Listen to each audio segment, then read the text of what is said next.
रश्मि और अमर लॉकडाउन के चलते डेटिंग ऐप पर मिलते हैं। उसी बीच उनकी बॉन्डिंग बहुत अच्छी बन जाती है और दोनों एक दूसरे से प्यार करने लगते हैं। बस लॉकडाउन खत्म होते ही चट मंगी पट शादी। उससे पहले घर में बात तो कर लो। अरे माँ पापा कभी मना नहीं करेंगे। अमर की बात सुन रश्मि खुश हो जाती है। ऐसे ही दिन बीतते हैं और देखते ही देखते लॉकडाउन खुल जाता है, जिसके अगले ही दिन अमर अपने परिवार के साथ रिश्ता लेकर रश्मि के घर पहुंच जाता है। अभी लॉकडाउन खुला ही है और कोरोना तो खत्म भी नहीं हुआ, इसलिए ज्यादा कुछ ना करके अगले कुछ दिनों में छोटे फंक्शन के साथ शादी कर लेते हैं। अमर के पापा की बात पर सब सहमत हो जाते हैं। कुछ दिन बाद दोनों की शादी हो जाती है और रश्मि अपने ससुराल पहुंच जाती है। बेटा, शादी तो तूने अपनी मर्जी से कर ली, लेकिन बहू को बोल देना इस घर में हुक्म मेरा ही चलेगा, इसलिए अपना राज जमाने की कोशिश भी ना करें। माँ, रश्मि को यहाँ सिर्फ प्यार, आशीर्वाद और अपनापन चाहिए, पैसा या राज नहीं। बेटी की बात पर सास मुंह बनाए वहां से चली जाती है और अब वो हर रोज रश्मि को परेशान करना और ताने देना शुरू कर देती है। देखो, ये है आजकल की लड़की, इंटरनेट पर लड़कों से बातें करते हुए इन्हें शर्म भी नहीं आती, और यहाँ तो देखो कितनी सीधी सुशील बनकर दिखा रही है। मम्मी, शादी के रिश्ते वाले इंटरनेट ऐप से जब किसी को कोई दिक्कत नहीं है, फिर डेटिंग ऐप के जरिए मिलना किस तरह गलत हो सकता है? रश्मि के डेटिंग ऐप वाली बात सुन उसकी हैरान सास तुरंत तुनक कर पूरे घर को सिर पर उठा लेती है, जिसकी आवाज सुन अमर और उसके पापा भी वहां आ जाते हैं। हाय मेरी माता, इतना बड़ा झूठ! डेटिंग ऐप को इंटरनेट के जरिए मिली है बोलकर इस कलमुही को मेरे सर ला बिठा दिया। अरे नास पिटी, तुझे जरा भी शर्म नहीं आई?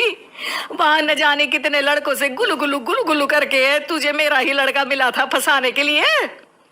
माँ, मुझे तो समझ नहीं आ रहा क्या बोले जा रही हो। डेटिंग ऐप इस्तेमाल करना कोई अपराध नहीं है, और तुम रश्मि को ऐसा कैसे बोल सकती हो? मैं भी तो था उस ऐप पर। पहले उसके लिए माँ से झूठ बोला और अब लड़ाई कर रहा है।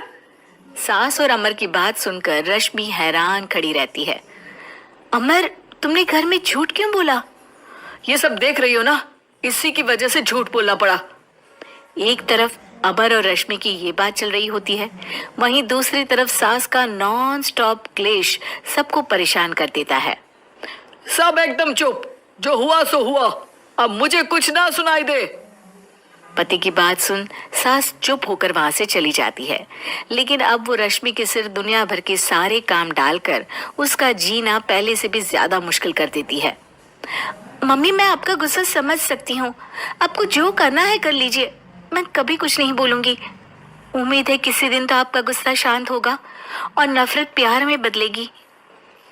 रश्मि की अच्छाई को उसका नाटक समझकर सास गुस्से के 7वें आसमान पर चढ़ जाती है और उसी शाम रश्मि को नीचा दिखाने के लिए अपनी सहेलियों को घर बुलाकर उसकी बुराइयां करने लगती है। अरे कौशल्या, क्या बताऊं, आजकल के बच्चे ना बहुत एडवांस हो गए हैं। पहले रिश्ते घर परिवार वाले सब देख परख के कराते थे, और अब ये लोग खुद न जाने कहां कहां मिलकर खुद ही सब कुछ पक्का करके हमें बता देते हैं। लड़की का कैसा दिन धर्म, कैसा ईमान, कैसा चरित्र कुछ नहीं पता, बस प्यार किया और घर लाकर बिठा देते हैं। अरे ऐसा क्यों बोलती हो? आजकल बच्चे अपने आप में बहुत समझदार हो गए हैं, और फिर पूरी जिंदगी तो उन दोनों को ही साथ निभानी है। अपनी पसंद से शादी कर भी ले तो क्या दिक्कत? तू ही देख ले, पहले इतना अच्छा बेटा और अब सोने पर सुहागे जैसी सर्वगुण संपन्न बहू। और पता है, अभी कुछ दिन पहले मेरी बेटी ने मुझे डेटिंग ऐप के बारे में बताया, जहाँ लड़का लड़की अपनी पसंद से अपने आप एक दूसरे को चुन लेते हैं, और फिर अगर सब सही रहता है तो बात आगे भी बढ़ जाती है। अरे इसमें इतना खुश होकर क्या बता रही हो? ये तो गलत है। न जाने कौन क्या है, कितना झूठ कितना सच है। अरे पर सोचो, जब तुम किसी के बताए रिश्ते को देखने जाते हो तो क्या एक ही बार देखने से सच झूठ का पता लगा सकती हो? जरूरी नहीं कि बच्चों का लिया फैसला हमेशा गलत हो। अरे बहुत बार हमसे भी तो गलत फैसले होते हैं ना। अच्छे बुरे लोग तो हर जगह मिल सकते हैं, फिर इसमें सिर्फ बच्चे ही गलत कैसे?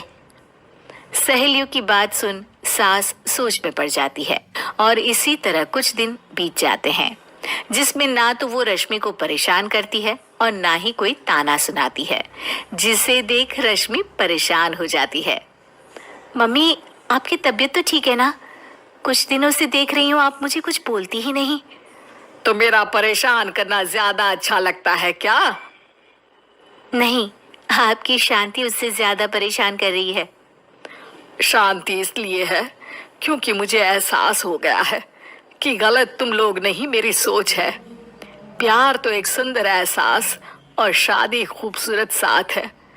अगर ये साथ सच्चा है तो कहीं पर भी किसी भी तरह जुड़ा हो उससे कोई फर्क नहीं पड़ता। आप कौन है? इतनी अच्छी बातें मेरी पत्नी तो नहीं बोल सकती। क्या आप भी?